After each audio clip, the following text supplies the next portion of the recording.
really excited to talk to you today. We Thank are you. celebrating our Black History Month, and Drumbeat would like to do some stuff with the Black communities. And this year, really, we chose to talk to young people or Black people, people from African, Caribbean, and Black communities to talk Right, um, to celebrate this thing in an art way.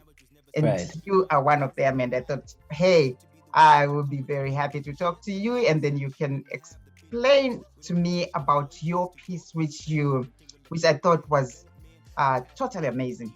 Thank you. Thank you. Honored to be here. Yeah, great. So tell me, who are you? For sure. So I'm Kay the Chosen. I am an artist from Zimbabwe, but obviously currently here in Calgary.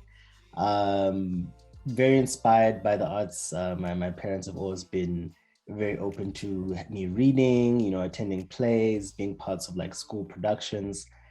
So as much as I am a hip hop artist, I think I really consider myself just a storyteller. I tend to, listen to other people and their experiences and then share those experiences in my music.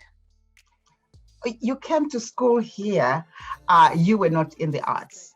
You were totally doing something different, right? Yeah, no, so I came to Canada for university. So grew up in Zimbabwe. The first time in Canada was to start my degree at the University of Calgary. So I was studying business at the School of Haskayne. So I would say, yeah, no, definitely I didn't come in as an artist. I'd always been making music even back home. Mhm. But I think this is kind of where I got into like the professional realm because, now there was a bit more freedom. University tends to be about time management. So, I found the time to go to open mics. I had the Mhm. resources to record quality music. And then just meeting other like-minded individuals allowed me to really grow my art. But I also do a bit of spoken word as well, just because rap and poetry are so closely related. So quite often, like I was saying before, I just listen to people's experiences, and I find uh, when I was in university, I was living on res for the first 2 years, so I was meeting a lot of international students, and I found that we had a lot of similarities in our paths and our stories, Mhm. but also the fact that you hear one person's story, and if it's not relatable to you, you still feel some sense of empathy because like, oh, okay, wow, like I can't relate to that experience, but I can imagine what it's like to be in that. So with my music, I try to take people to like different worlds and understand, okay, this is what life in Zimbabwe is like, or this is what it's like to be, a child of African fathers and whatnot. Mhm. So yeah, I really try to use my music to kind of give people access to stories that they might not consider or Mhm. might not have heard of before, just to kind of open their worldview. Tell me about this piece. Mhm. So this one, Dear African Fathers, as I was mentioning before, it's about that experience of, what is it like to grow up in an African household? And I think there's always pros and cons to everything. I find sometimes parents of color tend to be a bit more strict. They tend to be a bit more um, very directed or like stuck in their beliefs, maybe conservative, if you want to say. Mhm.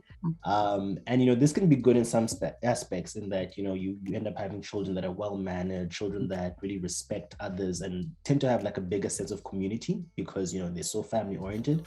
But sometimes it can come across as a bit harsh, a bit um, it doesn't open up conversations between the children and the parent. It can be like a very Mhm. strong power dynamic where it's you do as I say, don't do as I do, don't question what I'm doing, whatever I say Mhm. is correct. And obviously that can have long-term effects on children where you've never been able to have an open and honest conversation about things that are going on in your life. Things can be going on in the family, things can be going on in school, but your base, your family is not open enough to let you speak about that. So really, the song just looks at, okay, how does African parenting, specifically, particularly from the father side of things, affect children and their perspective of the world. This piece, Dear African Father, Mhm. speak of social justice. How do you see that the change that you're seeking in it? Right. So I feel quite often like it's not even that parent's fault. It's probably the same way that they were raised, right? So quite often, you just continue or you copy what you've been brought up with. So the idea was, to say, look, if I want to see something different in the way Mhm. that people are being parented, I have to address these issues myself. And then, it will then reflect as in me as a father, reflect in my child, and, going forward. So that's why it's literally addressing them by saying, hey, dear African father, this is an open letter. Let's discuss, what are the impacts of what we do. And I think if we can get those conversations going, you end up having people wonder, I didn't notice that my actions had this kind of impact on my children. Children, hey, now I understand where you're coming from, but also they can now say, okay, I understand, why you parent this way. And it ends up being like, it's not necessarily meant to be a blaming thing, to be like, oh, this, you're wrong because of this, but more of a, hey, I've noticed that your actions have affected me in this way. What if we tried this approach? But in order to try something new, you have to address what's happening currently. You said something very important, because let's break the chain, right? Right. Because people only do what they know. And Exactly. if that's how they were raised, that's how they will raise you. And if that chain is not broken, you also will raise your children the same way. Tell me, there's that piece in the in your hip hop, in your song, where Chico, Mdara, because some of the people who will be watching it, they might not understand what that is. Talk a little bit about that Chico and that chorus. What does that mean in translated into English for other people who are listening who might not understand what that means? So I think that's a beautiful question leading up from what we just discussed, like that coming to Zimbabwe, coming to North America, my music, I try to make sure that, hey, yeah, like you said, someone looks at me, they just think Black artist. But I'm like, no, let me tell you a little bit about home. So I find, like, when I can, I try to make choruses that use the two languages. And for this one, I felt, okay, the verses need to be in English so that people understand the core context, but then the messaging of the hook needs to be felt. I don't need you to necessarily understand what's being said, but just listen to what I'm saying and the rhythm, and you're like, okay, cool. Clearly he's speaking to someone, So the Chico is such a simplified hook. All I'm saying is, what's going on, father? What's happening? What's happening? It's just an open-ended question to say, look, I know that you mean well. I know that, you are trying to raise your kids the best way you can. But no, listen to these verses. What's happening? Like, why they're not connecting? If you're saying this is love, why is this your version of love? Why does your love hurt those around you?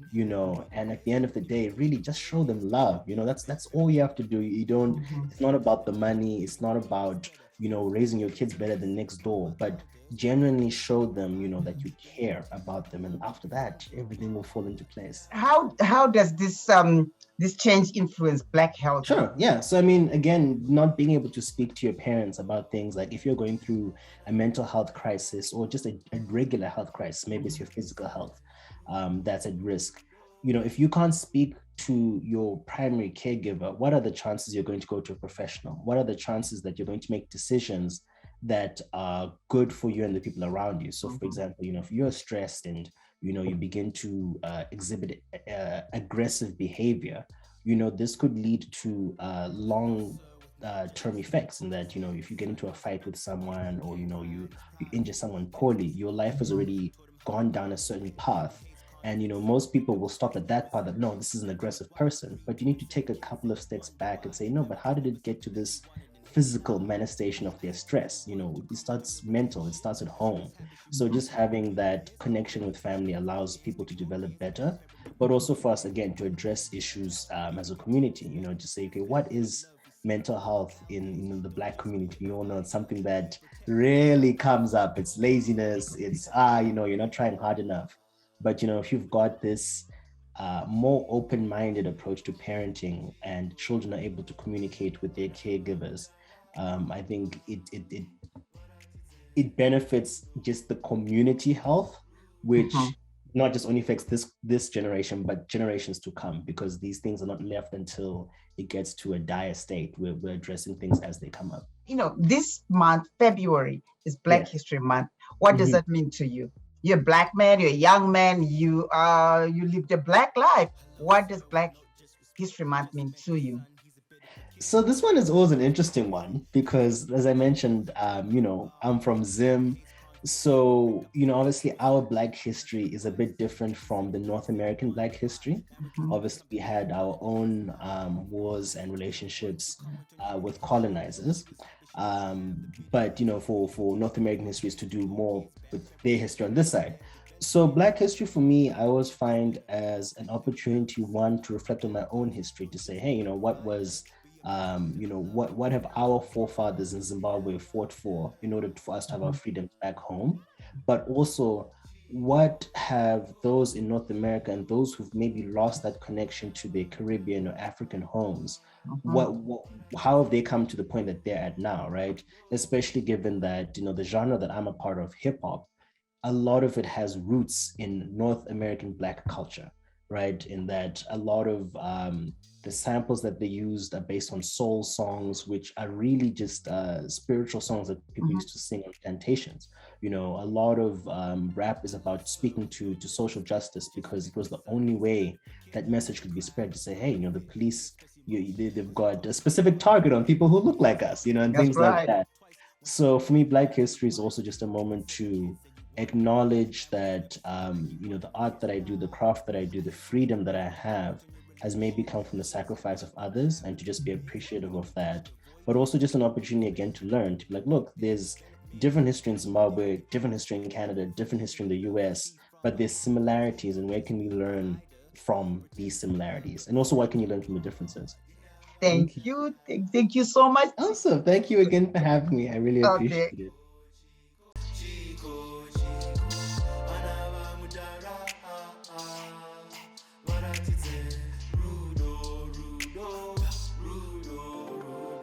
Hello, sir, with